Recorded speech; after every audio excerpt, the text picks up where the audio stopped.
Hello friends, welcome to my channel. तर आजच्या व्हिडिओमध्ये आपण PLCचे interview questions with answer discuss करणार आहे. जर तुम्ही फ्रेशर असाल आणि कोणत्याही इलेक्ट्रिकल इंजिनिअरिंगच्या इंटरव्ह्यूची प्रिपरेशन करत असाल तर हा व्हिडिओ नक्कीच तुमच्यासाठी यूजफुल असणार आहे अशी मला खात्री आहे. आणि याने नक्कीच तुमचा स्कोर प्लस कॉन्फिडन्स दोन्ही बूस्ट होत अशी सुद्धा मला खात्री आहे.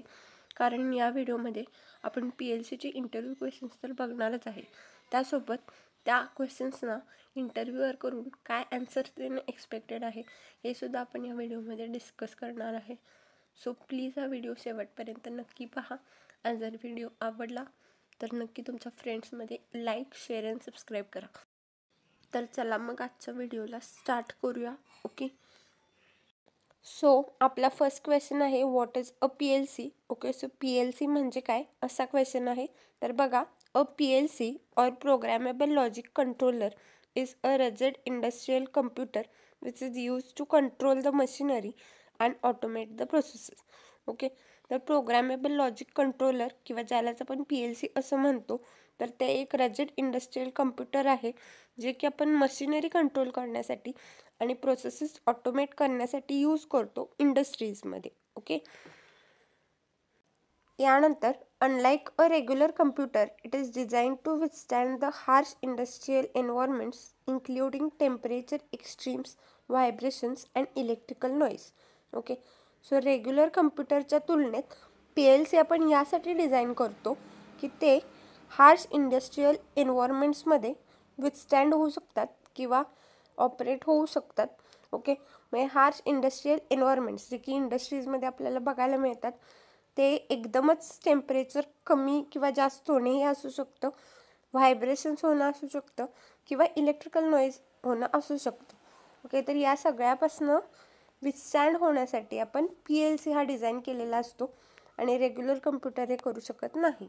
Okay, the primary goal of a PLC is to eliminate the high cost associated with inflexible relay control systems. Okay, तर बघा, ट्रेडिशनल रिले कंट्रोल सिस्टम्स जर आपण बघितले कंट्रोल करण्यासाठी तर त्याच्यात हाय कॉस्ट असतात, म्हणजेच ते एक्सपेन्सिव्ह असतं. मग PLC हे तसं नसतं. PLC आपण यासाठी डिझाईन केलं आहे किंवा त्याचं प्रायमरी गोल हे आहे की जे काही रिले कंट्रोल सिस्टमशी रिलेटेड हाय कॉस्ट असतात ते आपण कमी करणे, चीपर कॉस्टला ते अवेलेबल करून देणे. ओके, यानंतर नेक्स्ट क्वेश्चन आहे, what are the basic elements of a PLC. Okay, so PLCचे बेसिक एलिमेंट्स काय आहेत असा क्वेश्चन आहे. तर बघा, the 4 main components of a PLC are, first one is power supply. Power supply provides power to the CPU and the input output modules. Okay, so power supply हे CPUला आणि input output मॉड्यूल्सला power provide करतं किंवा supply करतं. Okay, यानंतर next आहे CPU. CPU or processor is the brain that executes the program. CPU is also known as the processor. It performs logical, mathematical operations and communicates with the other devices. Okay, तर CPU किंवा ज्यालाच आपण processor असं सुद्धा म्हणतो, तर एखाद्या PLCचा CPU हा brain असतो जो की प्रोग्राम एक्झिक्यूट करत असतो. मग CPU हा लॉजिकल आणि मॅथमॅटिकल ऑपरेशन्स परफॉर्म करतं आणि अदर डिव्हायसेसबरोबरचं जे काही कम्युनिकेशन आहे ते सुद्धा परफॉर्म करतं. ओके, यानंतर नेक्स्ट आहे input output modules. Input output modules are the interfaces that connect the PLC to the real world. Input modules read signals from sensors like switches, push buttons. Output modules send signals to actuators like motors, lights and solenoids. Okay, तर बघा, input output modules हे PLCला real world बरोबर connect करणारे interfaces आहेत. मग input modules हे सेन्सर्समधून signals read करतात. मग सेन्सर्सचे स्विचेस असू शकतात, पुश बटन्स असू शकतात. ओके, त्यानंतर आउटपुट मॉड्यूल्स हे ॲक्च्युएटर्सना सिग्नल्स सेंड करतं. मग ॲक्च्युएटर्स हे मोटर्स असू शकतात, लाईट्स असू शकतात आणि सोलिनॉइड्स असू शकतात. ओके, यानंतर नेक्स्ट एलिमेंट आहे programming device. Programming device is a computer or any other handheld terminal which is used to write, upload and monitor the PLC program. Okay, so बघा, एखाद्या PLCमध्ये एखादं कम्प्युटर किंवा अदर हँडहेल्ड टर्मिनल जे की use करून आपण PLC programme right करू शकतो, अपलोड करू शकतो आणि मॉनिटर करू शकतो. तो असतो प्रोग्रामिंग डिव्हाइस. ओके. यानंतर नेक्स्ट क्वेश्चन आहे, enlist the different programming languages of a PLC. Okay. So PLCचे डिफरंट प्रोग्रामिंग लँग्वेजेस काय काय आहेत मेन्शन करा, असा क्वेश्चन आहे. तर बघा, according to the IEC section 61131-3, the 5 standard programming languages used in a PLC are. Okay. So IEC section 61131-3 यानुसार 5 स्टँडर्ड प्रोग्रामिंग लँग्वेजेस आहेत की जे फक्त आपण PLCमध्ये यूज करतो. त्यातलं फर्स्ट आहे लॅडर डायग्राम, किंवा ज्यालाच आपण LD असं म्हणतो. तर ladder diagram is a graphical language that looks like an electrical circuit diagram. Most common and oldest programming language of PLC is ladder diagram. Okay. तर बघा, लॅडर डायग्राम हे एक ग्राफिकल लँग्वेज आहे जे की एक इलेक्ट्रिकल सर्किट डायग्रामसारखं दिसतं. मग लॅडर डायग्राम हे मोस्ट कॉमन आणि ओल्डेस्ट प्रोग्रामिंग लँग्वेज आहे PLCमध्ये यूज केलं जाणारं. यानंतर नेक्स्ट आहे स्ट्रक्चर टेक्स्ट व ST. Structure text is a high level text based language similar to a Pascal. Okay. So structure text हे एक high level text based language आहे जे की पॅस्कलशी सिमिलर आहे. यानंतर नेक्स्ट आहे function block diagram or FBD. Function block diagram is a graphical language that uses interconnected function blocks. Okay. So function block diagram हे एक असं ग्राफिकल लँग्वेज आहे जे की इंटरकनेक्टेड फंक्शन ब्लॉक्स यूज करतं. यानंतर नेक्स्ट आहे instruction list IL. Instruction list is a low-level text-based language which is similar to an assembly code. Okay. So instruction list हे एक low level text based language आहे जे एक assembly कोडशी similar आहे. Okay. यानंतर नेक्स्ट आहे sequential function chart और SFC. Sequential function chart is a graphical language which is used to structure the programs that are sequential in nature. Okay. So sequential function chart हे एक असं graphical language आहे जे की आपण असे प्रोग्राम्स स्ट्रक्चर करण्यासाठी यूज करतो जे की सिक्वेन्शियल असतात नेचरमध्ये. ओके. किंवा ज्याच्यात आपल्याला सिक्वेन्सेस बघायला मिळतात, अशा ठिकाणी आपण ते यूज करतो. ओके. यानंतर नेक्स्ट क्वेश्चन आहे, what is the PLC scan cycle.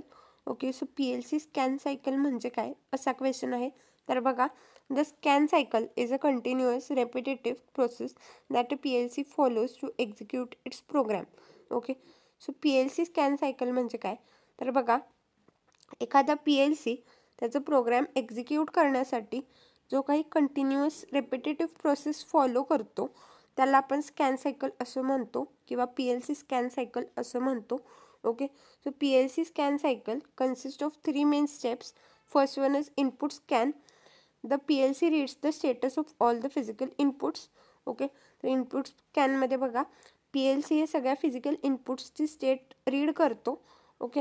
यानंतर नेक्स्ट आहे program execution. The PLC executes the user program logic from top to bottom using the input data from the scan. Okay.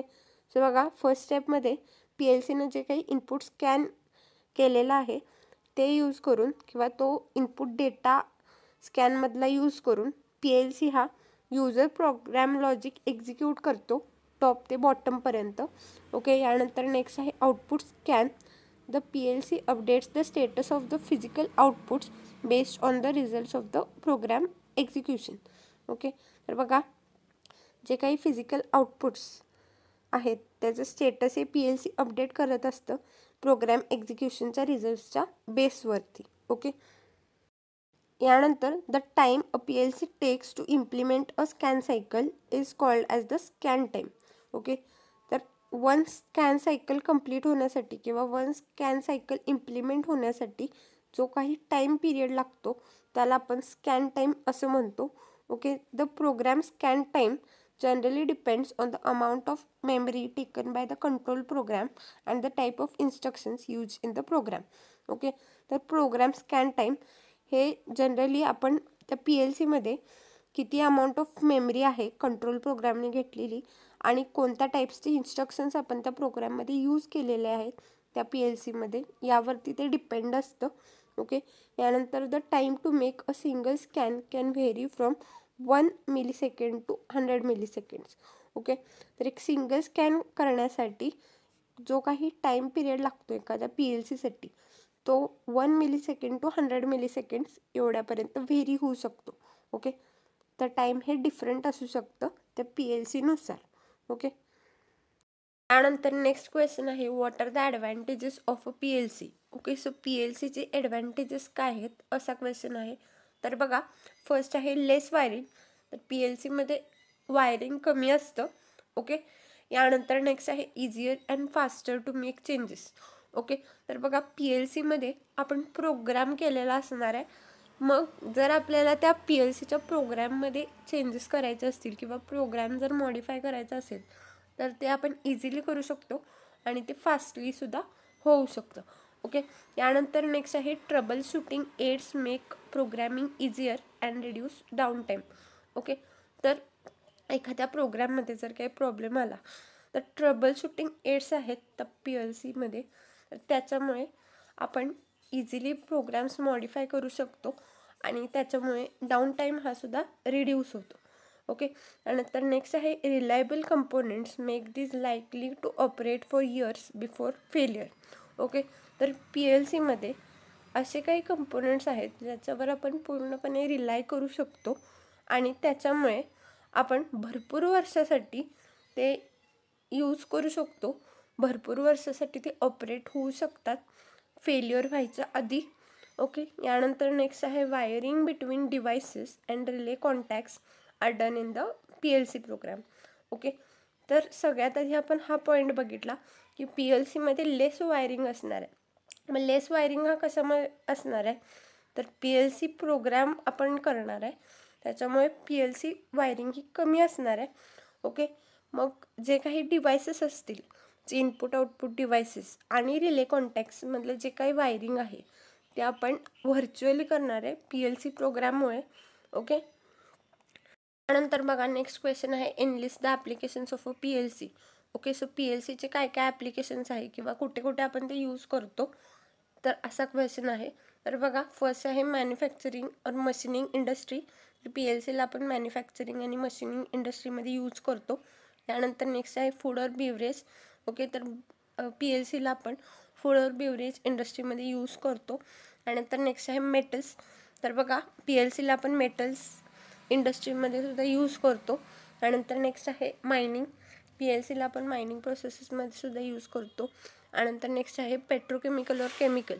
तर PLCला आपण petrochemical किंवा chemical इंडस्ट्रीमध्ये सुद्धा use करतो. Okay, यानंतर next question आहे, what is the difference between a normally open that is NO and a normally close that is NC contact.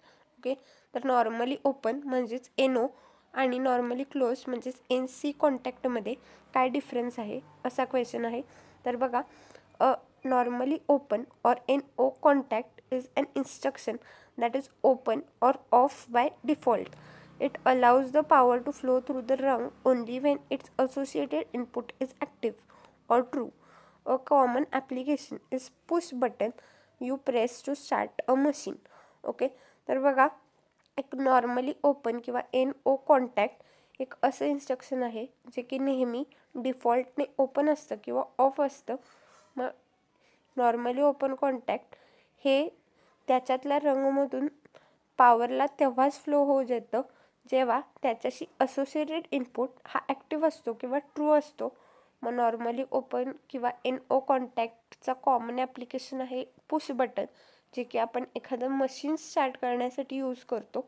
Okay, यानंतर next आहे अ नॉर्मली क्लोज्ड और NC contact is an instruction that is closed or on by default. It allows the power to flow through the rung unless its associated input is active or true. A common application is for emergency stop buttons where pressing the button opens the circuit and stops the machine. Okay, तर normally close contact एक असं instruction आहे जे की डिफॉल्टने close असतं किंवा on असतं. मग नॉर्मली क्लोज कॉन्टॅक्ट हे त्याच्यातून रंगमधून तेव्हाच पॉवर फ्लो होऊ देतं जोपर्यंत त्याचं असोसिएटेड इनपुट हे ॲक्टिव्ह असतं किंवा ट्रू असतं. मग नॉर्मली क्लोज किंवा NC कॉन्टॅक्टचं कॉमन ॲप्लिकेशन आहे एमर्जी स्टॉप बटन्स, जिथे आपण तो एमर्जन्सी स्टॉप बटन प्रेस केला तर त्याच्यामुळे सर्किट ओपन होतो आणि मशीन स्टॉप होतो. ओके, तर मेजर डिफरन्स याच्यातला हा आहे की नॉर्मली ओपन कॉन्टॅक्ट हा डिफॉल्टने ओपन असतो आणि तो आपण मशीन स्टार्ट करण्यासाठी यूज करतो, आणि नॉर्मली क्लोज कॉन्टॅक्ट हा डिफॉल्टने क्लोज्ड असतो आणि तो आपण मशीन स्टॉप करण्यासाठी यूज करतो. ओके, तर आहे नॉर्मली ओपन आणि नॉर्मली क्लोज्ड कॉन्टॅक्टमधला डिफरन्स आपण बघितला. ओके, यानंतर नेक्स्ट क्वेश्चन आहे explain the difference between a latch and unlatch instructions. Okay, तर लॅच आणि अनलॅच इन्स्ट्रक्शन्स जे आपण PLCमध्ये यूज करतो त्यातला डिफरन्स एक्सप्लेन करा, असा क्वेश्चन आहे. तर बघा, a latch instruction turns and output on and keeps it on even if the input condition is no longer true. Okay, तर बघा, लॅच इन्स्ट्रक्शन एक असं इन्स्ट्रक्शन आहे जे की आउटपुटला ऑन करतं आणि त्या आउटपुटला तेव्हापर्यंत ऑन ठेवतं जरी आपण ते इनपुट कंडिशन ट्रू नसेल तरीसुद्धा ते आउटपुट ऑनच राहतं. ओके, यानंतर नेक्स्ट आहे an unlatch instruction is required to turn the latched output off. It's often used for emergency stops or set and reset functions. Okay, तर बघा, अनलॅच इन्स्ट्रक्शन एक असं इन्स्ट्रक्शन आहे जे की आपण लॅस्ट आउटपुटला ऑफ करण्यासाठी यूज करतो. मग हे अनलॅच इन्स्ट्रक्शन हे आपण एमर्जन्सी स्टॉपसाठी आणि सेट अँड रिसेट फंक्शनसाठी मोस्ट कॉमनली यूज करतो. ओके, यानंतर नेक्स्ट क्वेश्चन आहे what are timers and counters. Okay, so timers आणि काउंटर्स म्हणजे काय PLCमध्ये, असा क्वेश्चन आहे. तर बघा, timers and counters are the critical instructions which are use for controlling the time based and event based processes respectively. Okay, so एखाद्या PLCमध्ये टायमर्स आणि काउंटर्स हे क्रिटिकल इन्स्ट्रक्शन्स असतात जे की आपण टाईम बेस्ड आणि इव्हेंट बेस्ड प्रोसेसेस कंट्रोल करण्यासाठी हे दोन्ही यूज करतो. ओके, तर टायमर्स हे आपण टाईम बेस्ड प्रोसेसेस कंट्रोल करण्यासाठी यूज करतो आणि काउंटर्स हे आपण इव्हेंट बेस्ड प्रोसेसेस कंट्रोल करण्यासाठी यूज करतो. Okay, so timers can be on delay timers and off delay timers. Okay, तर टायमर्सचे टाईप्स दोन आहेत, ऑन डिले टायमर्स आणि ऑफ डिले टायमर्स. ओके, त्यानंतर counters can be up counters and down counters. Okay, तर counters हे up counters असू शकतात किंवा डाऊन काउंटर्स असू शकतात. हे त्याचे दोन टाईप्स आहेत. ओके, त्यानंतर बघा, नेक्स्ट क्वेश्चन आहे explain the difference between an on delay and an off delay timer. Okay, on delay timer आणि ऑफ डिले टायमरमध्ये काय डिफरन्स आहे एक्सप्लेन करा, असा क्वेश्चन आहे. तर बघा, an on delay timer introduces a delay before the output turns on. When its input is energized, the timer begins to count. The timer's output will turn on only after the preset time has elapsed.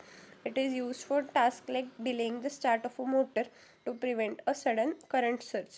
Okay, तर एक on delay timer एक असं timer आहे जे की PLCमध्ये output turn व्हायच्या आधी delay introduce करतो. मग जेव्हा ऑन डिले टायमरचा इनपुट इनर्जाइज होतो त्यावेळेला तो टायमर हा काउंट व्हावा लागतो आणि टायमरचा आउटपुट हा तेव्हाच ऑन होईल जेव्हा प्रीसेट टाईम हा एलॅप्स झालेला असेल किंवा संपलेला असेल.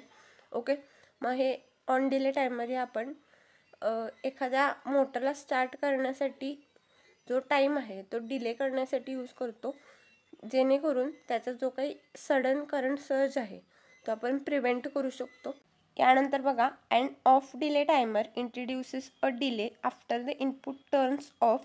The output turns on immediately when the input is energized. When the input signal is removed, then the timer starts counting and the output remains on for the preset duration before turning off. It is used for keeping a fan running for a preset time after a machine has stopped to cool it down. Okay, तर बघा, of delay timer एक असं timer आहे जे की PLCमध्ये input of झाल्यानंतर delay introduce करतो. Okay, तर जेव्हा इनपुट हा एनर्जाइज होतो त्यावेळेला आउटपुट हा इमिडिएटली टर्न ऑन होतो आणि जेव्हा आपण त्या इनपुट सिग्नलला रिमूव्ह करतो त्यावेळेला टायमर हा काउंटिंग स्टार्ट करतो आणि आउटपुट हा प्रीसेट ड्युरेशनसाठी ऑन राहतो. जरी आपण ते इनपुट सिग्नल रिमूव्ह केलेला असेल तरी. मग हे ऑफ डिले टायमर हे आपण एखाद्या फॅनला रनिंग ठेवण्यासाठी जरी आपण त्याचं जे काही मशीन आहे ते स्टॉप केलं त्याचं कूलिंग होण्यासाठी तरी ते फॅन रनिंग व्हावं एखादा प्रीसेट टाईमसाठी, त्यासाठी आपण हे ऑफ डिले टायमर ही यूज करतो. ओके.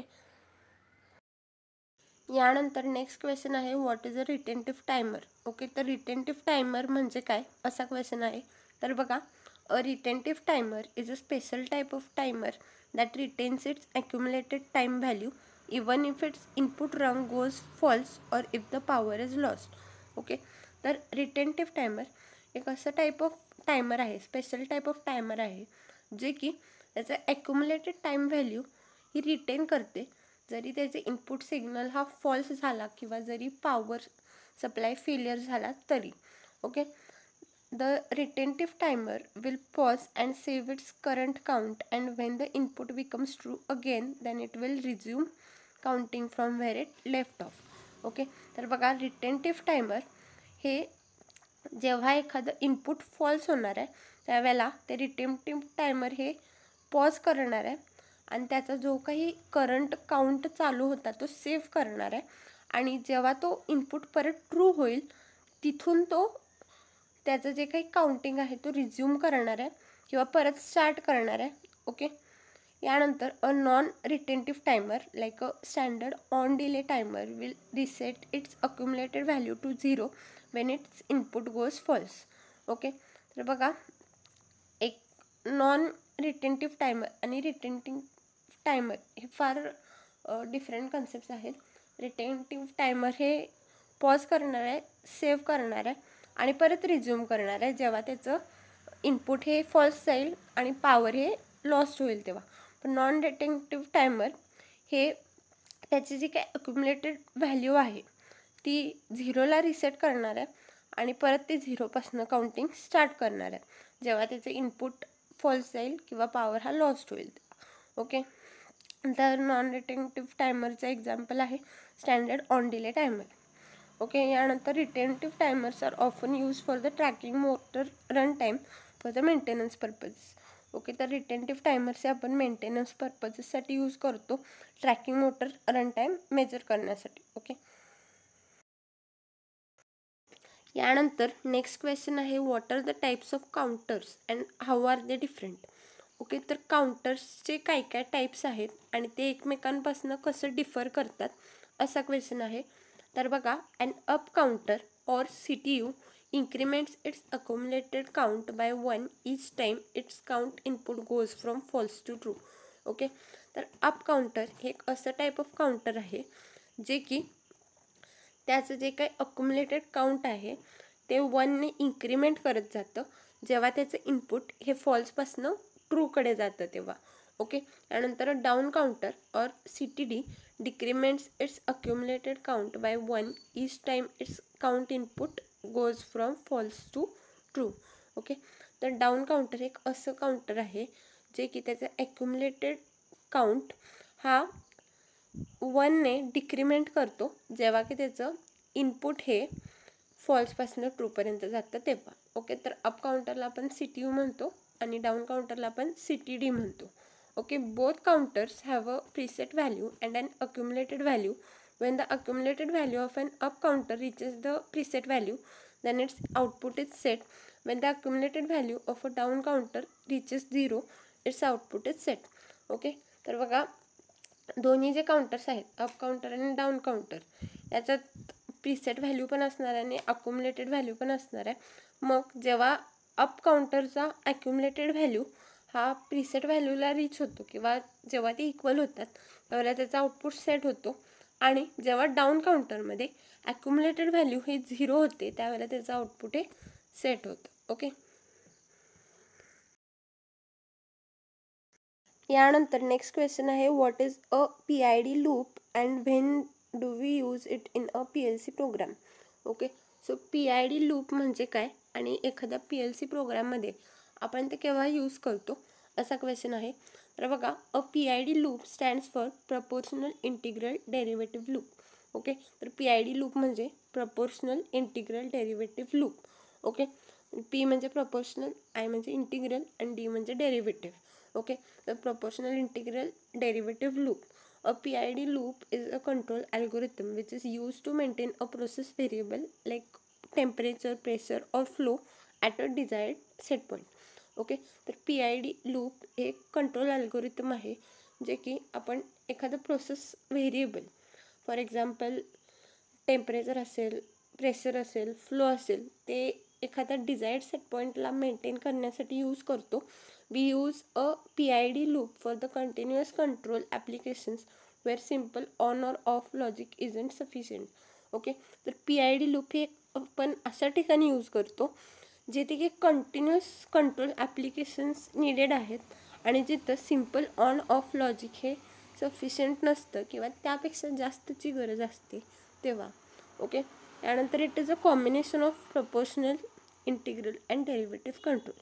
ओके, तर याआधी पण मी सांगितलं की PID म्हणजे proportional integral and derivative control यांचं कॉम्बिनेशन. ओके, तर बघा, यानंतर आपण इंडिव्हिज्युअल प्रपोर्शनल इंटिग्रल आणि डेरिव्हेटिव्ह कंट्रोल म्हणजे काय किंवा त्याचं काय यूज आहे हे आपण बघणार आहे. ओके, तर फर्स्ट आहे प्रपोर्शनल और P. Proportional control adjusts the output based on the current error, which is the difference between the set point and the process variable. Okay, तर प्रपोर्शनल कंट्रोल हे आउटपुटला ॲडजस्ट करतं करंट एररच्या बेसवरती. करंट एरर हे set point आणि process variable यांच्यामधला difference असतो. त्यानंतर next आहे इंटिग्रल और I. Integral control corrects for the past errors by summing the error over time, helping to eliminate the steady state offset. Okay, तर integral control हे past एरर्सला correct करतं. काय करतं तर ते जे काही एरर्स असतात ओव्हर टाईम ते सम करतं आणि त्याच्यामुळे स्टेडी सेट ऑफसेट हे एलिमिनेट होण्यास मदत होते. त्यानंतर नेक्स्ट आहे डेरिव्हेटिव्ह और D. Derivative control anticipates the future errors by looking at the rate of change of the error, helping to reduce the overshoot and oscillations. Okay, तर derivative control हे future एरर्सला anticipate करतं, म्हणजे ते rate of change of एररला observe करतं आणि त्याच्यामुळे ते ओव्हरशूट आणि ऑसिलेशन्सला रिड्यूस करू शकतो. ओके, तर प्रपोर्शनल कंट्रोल हे करंटवरती बेस्ड असणार आहे, इंटिग्रल हे पास्टवरती बेस्ड असणार आहे आणि डेरिव्हेटिव्ह हे फ्युचरवरती बेस्ड असणार आहे.